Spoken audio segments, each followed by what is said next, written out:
The following program is rated S for satire. We are not professionals, nor are we clinically depressed. We do, however, suffer from long bouts of indecision and stagnation. Viewer discretion is advised. Welcome to this week's episode of Take That Depression, where we're asking the question, how mad would you be if you got caught in a time loop? I'm Kyler. That's Spencer. How's it going?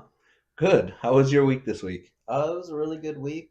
I'm a little sick, so you guys will have to bear with me a little bit, but good news is Kyler's presenting. Flashback. This is the second week of double recording for us, so we are just picking up right where we left off on last week's episode with the Stockdale paradox. A little behind the curtain for you. I think we're going to just jump right in. We're going to have the main topic this week. I've got a skill check, and then we're going to send you on your way. This might be short and sweet. Yeah, might be a little bit of a quicker episode. We've been shooting for 30 minutes, but boy, has it been 40 minutes or longer the past few episodes, and I don't know what we can do differently. We're trying. It's funny because the fear at first was, were we going to have enough contact? Can we make it more than 10 minutes? I think we even recorded and we did everything at first, and then after that it was like, all right, we got 15 minutes unedited. Now what? Yeah, it has started going really well. I think that once the nervousness kind of faded, and now it's back again. If you listen to last week's episode, we're trying out video, and this is the same setup. So if you saw video last week, you should see video this week. If you didn't see video last week, you're seeing video, not seeing video this week. But that has come with a new level of nervousness, at least for me. Yeah, I'm a little gun shy, so it takes some adjusting for sure. Yeah, so we're kind of back on that. But yeah, we're going to jump right into the main topic this week. And that would be Eternal Recurrence or Eternal Return. It's you can kind of guess what it means by the name. It's a pretty self-explanatory thing. It originated in ancient Greece. Really? Yeah. BC times it originated. However, the iteration that we'll be talking about this week specifically is Friedrich Nietzsche's take on it when he posed it as a thought experiment in a book he published in 1882 titled The Gay Science, sometimes translated as The Joyful Wisdom or The Joyous Silence. His take on it is as follows. It is slightly paraphrased from his exact work because it's kind of a little bit old-timey coming from the 19th century, but they're paraphrased for legal reasons. His take, what he originally posed as a thought experiment was, what if some day or night a demon were to take and say to you, this life as you now live it and have lived it, you will have to live once more and innumerable times more, and there will be nothing new in it, but every pain and every joy and every thought and sigh and everything unutterably small or great in your life will have to return to you, all in the same succession and sequence. Would you throw yourself down and gnash your teeth and curse the demon who spoke thus? Or have you experienced such tremendous moments you would answer him, you are a god, and never have I heard anything more divine? So to summarize that in kind of more layman's terms, if I told you that when you died, you would just have to live your life exactly as you're living it now over again. You can't make any changes.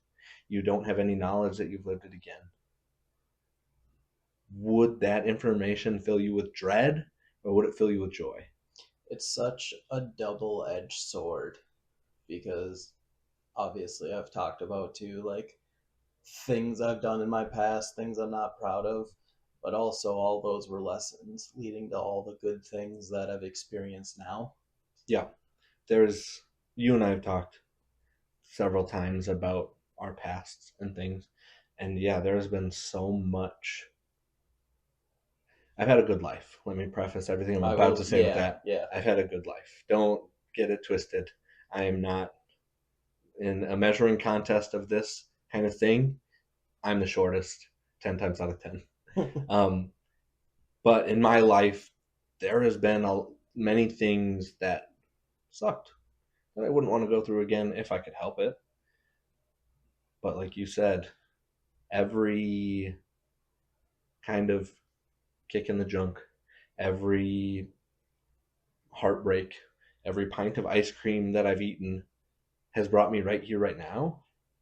And is this life right here, right now, joyous enough to make me want to relive all the pain that I felt before? Does the greatness that we are feeling and existing in right now, does that make all the other stuff worth it? And that's the question that he's posing. And a thing that comes along with this, that he doesn't cover in this, it's just a thought experiment. But when posed that question, if you're immediately filled with dread, I asked my wife earlier today, and right away she was like, oh boy. And I feel like that would be everybody's knee-jerk reaction, is I don't get to make any changes. I don't get any knowledge. Like, I have to go through my teens again and be that person. Yeah. However, if your initial pull, knee-jerk reaction is dread, start working towards a life that would make that knee-jerk reaction joy. That's deep. That's when I found this. It was such an eye-opening thing, because there is so many times in my life, again, shortest one here. I'm not comparing my life to anybody else's. That's not what we do here. There's so many times in my life where that question would fill me with dread. But right now in my life, my son, one on the way, married to my wife, yes, I had to get my heart broken, get a divorce. I had to move back in with my parents in my late 20s. That was a pretty shameful experience. But that all brought me here. Would I do it again? In a heartbeat. In a heartbeat, I would do everything that I've done, everything that I've lived. I would do my kind of troubled childhood all over again. That's what brought me right here, recording with you. That's what brought me to the 1% principle that we've been working on. That's what brought me to make one person's day better every day. If I didn't feel those things, if I didn't go through those things, where would I be? And I'm just super stoked to be here right now. And man, would I do it all over again. I love it. Very fun kind of psychology thing for me. It's kind of nice too, because the way you worded it too is like, if it does fill you with dread, build a better deck. Yeah. Start living how you want to live. Start not obviously being reckless or things like that. Yeah. But just change it, live it in a fashion that you would want to live again. Make those memories, make those connections. Yeah. Yeah. Again, the 1%, you may not be able to get out of the situation you're in. You may not be able to just kind of flick a switch and now I'm happy. Now I live my life over again. Mm-hmm. But 1% every day, take your steps, one little thing every day. Start acknowledging people on the sidewalk with a smile instead of just like eyes down and away or whatever. If that's what you want to do, anything, just do a little step every day. My wife and I were watching some TikToks today, and we saw one that said, I'm going to probably get this a little bit wrong, but the meaning is there. It's, we don't have a lot of what we want now, but we have everything we wanted 5 years ago. And that hit me so hard. And that's such a crazy way of looking at it. You are constantly growing and changing and evolving and moving through this thing we called life. Your wants constantly change and evolve with you. So anytime you acquire a want, you buy your first home or you get your first car that what your parents aren't on the title for or whatever, you immediately stop thinking about that as something that you worked years for, potentially, and now you want the next car. You want a bigger house. You want that next promotion at work. You don't think about the thing that you did that you wanted 5 years ago. Now you're looking at 5 years ahead. And that's something I think that's important to take a step back, especially when posed in this light with this question. It's important to kind of think about where you were 5 years ago and how that fits into how you are now. Reflection is huge, being able to always look back and see. Yeah. The universe has always given me everything that I've wanted. Mm-hmm. And if it hasn't given me everything I've wanted, it has supplied me with the tools to achieve that. And I've been very thankful for that. Yeah. Yeah, we've talked about that a lot. And yeah, the universe has been super instrumental in my life being the way it is, pushing me in certain directions in subtle ways. Huge believer in that kind of universal force that has a little bit of will that it can enforce upon things, and it's been nothing but kind to me. But yeah, again, this question, if I had to live my life over again, I would be so thankful to hear that. I'd be so thankful to get to do my life over again. And if you're not, if you need somebody to talk to, reach out to me for sure. Send me an email, get in touch with me, get in touch with anybody. It's if you need the help, for sure, a loved one or a friend, talk to them.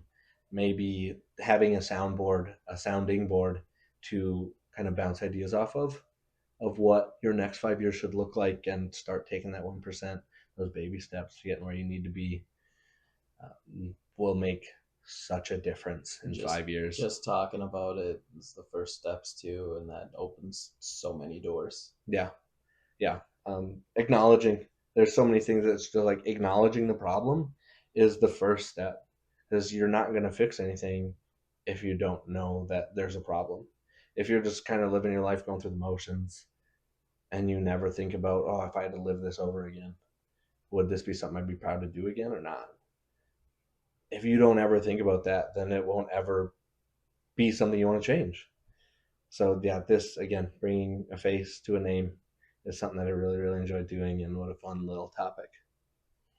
Now, inside of this, there are a couple fun side things. They're not kind of core to the Eternal Return, but while I was researching it, it was a fun little bit that kind of piqued my interest, so I want to share that with you now. P.D. Ouspensky, he was researching Nietzsche's work kind of alongside him, and he took the Eternal Return theory kind of one step further. Literally, that you do just live your life over and over again, because he, as a child, would get hit with just so many bouts of deja vu that he thought it was his past kind of existences through this life piercing that veil and kind of showing him what was coming, showing him what came, things like that. And so he used the Eternal Return, Eternal Recurrence, as an explanation for why deja vu happens. Really? And that's like an interesting, I'm sure many of us have experienced that bit when you're watching a TV show that you haven't seen before, and you're like, oh, this character's about to walk in. And then they walk in, and you're like, whoa. That was a little weird. But yeah, just those bits of deja vu, to think about it in that light is a very interesting little kind of tidbit. I definitely enjoyed hearing that. Yeah, definitely something that I didn't want to skip out on for this episode. Then Nietzsche himself took, in his posthumous, after he passed, people found his notebooks, his personal notebooks that he would write in. And in that, he was trying to kind of theoretically explain how the Eternal Return would work. So what he kind of came up with was that and I'll kind of read it, the excerpt that they had from his notebooks. The proof is based upon the premise that the universe is infinite in duration, but contains a finite quantity of energy. This being the case, all matter in the universe must pass through a finite number of combinations, and each series of combination must eventually repeat in the same order, thereby creating a circular movement of absolutely identical series. And this thing we've talked about, I think we've talked about it, just the uncomprehendability of infinite. Yeah. If you have enough monkeys in a room, all with typewriters, one of them will write Shakespeare, kind of thing. It just like seems so crazy. But when you think about it, it's not impossible. Yeah. If you have a million monkeys, one of them's going to write something just accidentally. And that's a crazy, if that were true, if all that were true, and I'm not saying any of it is true. That was just him, again, theoretically kind of explaining what that would look like if it was true. It makes so much sense. If we have infinite time and only so much energy and only so many particles in the universe, eventually Kyler is going to be Kyler again and experience all of Kyler's stuff just through infinite time. And a fun, weird theory, but again, I just love kind of weird, out there things. It's cool to me that he has this theory and then he's like, all right, what does that look like? And then begins to explain it in the book and be like, let's figure this out. Yeah, it's to just kind of say words is one thing. To have these grandiose thoughts and these fun thought experiments, to just say them is one thing, but to actually like think about how it would work and what that actually means is a whole nother step that he didn't really need to do. But it again led to a fun kind of snippet for us to learn now that he did do that. I love hearing about it. Those things always get me really excited. Yeah, it's this one too. I am very passionate about all of my main topics so far. It's been very fun to research them, and I love them, and I love pitching them to you guys, and I love the thoughts that it brings up in me, and I hope that you guys feel the same. But this Eternal Return, I think, of all the things, probably hit me the hardest because of just what that would mean. I don't know if you've seen the episode of Black Mirror, Hang the DJ, Don't Hang the DJ, something like that. These two people are in some kind of these two people are in this kind of commune, and it's kind of like a dating thing.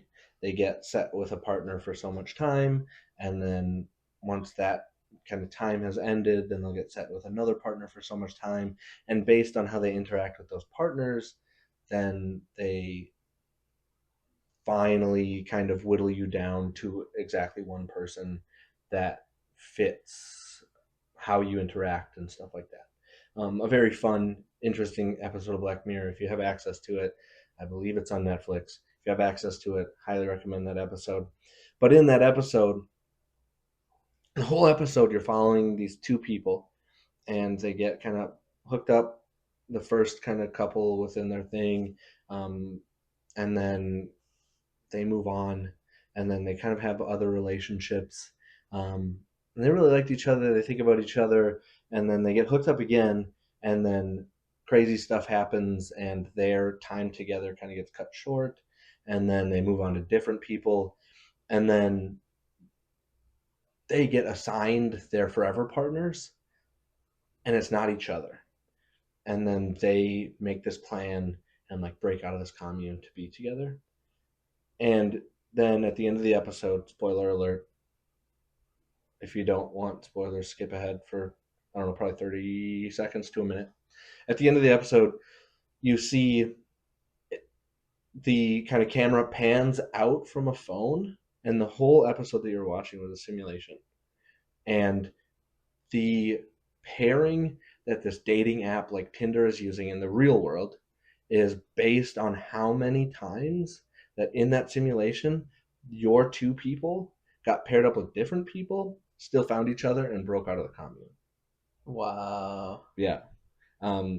It's a very fun episode, but that, like, it's just a cool, fun, again, cool, fun thing to think about. Just the little things. I'm a I'm a weirdo for the like deep intellectual thought stuff. I love when you present because you are always bringing like just bombshells to the table for topics, and I always get excited because it is always something I just haven't really considered. So hearing any kind of like new theories and stuff like that always gets me really excited. And I end up thinking about them for a few days after that. Yeah, I really appreciate it, and it's been so much fun. So even if this is a great thing, it gives me an excuse to look up the stuff. Without it, I still would have my love, but I wouldn't have the drive to go out and find these things. I watched like a 3-hour video on psychological theories or whatever, which was where I found this. And it was the only thing that kind of fit the podcast out of the whole 3-hour video. But it was like halfway through the 3-hour video. I would not have sat through an hour and a half of Next. or just random things, just because I wanted to do some research for my own thing. So it's very cool to be able to do this. But I think that's going to kind of wrap up the Eternal Return. Again, like I covered last week, if you have any questions, if you want me to research more, reach out in any way that you can, comment, email, all the things. If you want to know more, I highly recommend that you just go and research yourself. It's a really, really cool skill to have and what a way to do it. Someone handing you a topic and then you're interested and then you can go and find out your own information for it. That's definitely a skill that we can make better anytime that we can use it. So I would, if you're interested and you want to do the work, highly recommend just checking it out for yourself. You can read better than I can explain, I'm sure. This week for my skill check, it's kind of like Ira Glass's The Gap. It's not necessarily a skill check. I don't have any objects that you can buy with this. I don't have any prices. I don't have anything like that. But something that has always piqued my interest and something that has always kind of been gnawing at the back of my brain. You've heard it before. In order to be a master at something, you need to do it for 10,000 hours. And that sounds like such a blanket statement for so many things, like blowing up balloons or being like, and not that these are incomparable or one's worse than the other or anything like that. I'm not saying that. Kind of being like a balloon animal person at like a carnival, I feel like would just take less time to be good at than brain surgery. Again, I'm not saying one is better than the other. It just, the skill level there feels different. So I went into this week with a skill check to try and determine the validity of the 10,000 hour rule. And you and I talked about this at work yesterday, Spencer. Yesterday we talked about it. Don't ask questions you don't want the answer to. I asked this question and I found out an answer that I didn't want to. That being said, I don't have any links for you this week. Many of the top links were just debunking the 10,000 hour theory. And I don't want to curate links, pick only the ones that support what I wanted to say. I came into this and I wanted to be like the 10,000 hour. You just got to work for 10,000 hours and then you're really good at something, blah, blah, blah. And there was so many things. I was like, false. It's not true because you could just not be blah, blah, blah. And it just, again, I'm not going to put any links in.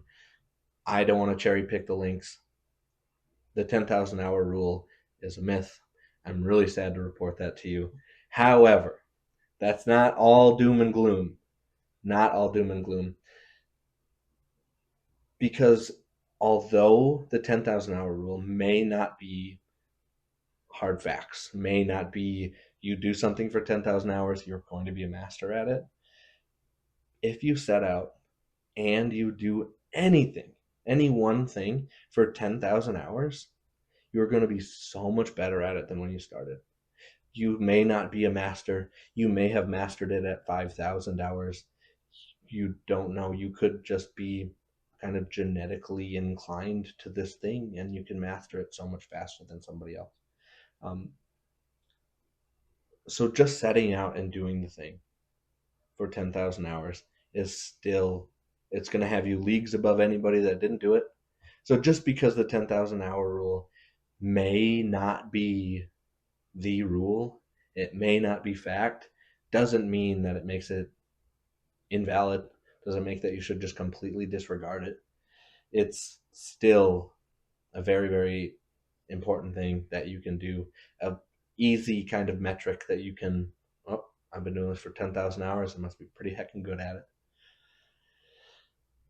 A few factors that you can do to help push that kind of learning time, like overclock it, push it to the maximum, instead of just kind of existing and doing a skill. You can follow goal-oriented practice or focusing on a specific part of the skill that you may be lacking in and you want to get better at. If you're like playing FPS games, instead of just playing more Battlefield 6, you go into aim labs and you make sure that your aim is on point. And then once you have your aim on point, then you kind of go and you find either in Battlefield or whatever, if there's like a movement simulator, you can kind of move between cover in games and see how that, become a master at moving to cover and kind of getting the jump on your enemy and stuff like that. So you can pick points out in the skill instead of just playing Battlefield for 10,000 hours. You trained your aim for 2,000, you trained your movement for 2,000, you did this thing for 2,000, and you culminate all of that into an absolute monster at Battlefield 6. Another thing that you can do is if you have a mentor with you that is more knowledgeable in the skill that you're trying to use, they can help push you in the right direction with quality feedback. If you don't know that you're doing something wrong, or if you're doing something not quite right, then you may continue to do that. And if you're poking your head up a little too high out of the cover, you're poking your shoulder out of the cover, because the kind of way you see in Battlefield 6 is I should be completely covered. But every time you come up to cover, your shoulder's poking out, and that can be a point your enemy can see. And you do that for 2,000 hours. This is my look point when I get into cover. This is what I need to see, and then I'm safe. Nobody can touch me. Your coach or your mentor could be like, oh, they can see your shoulder when you've been doing it for 5 minutes, and get that kind of corrected before you've just hard learned this bad thing. It can just correct it into a good thing. I think sometimes it's easier to unlearn or it's harder to unlearn something than it is to learn something. Yeah, hot take here.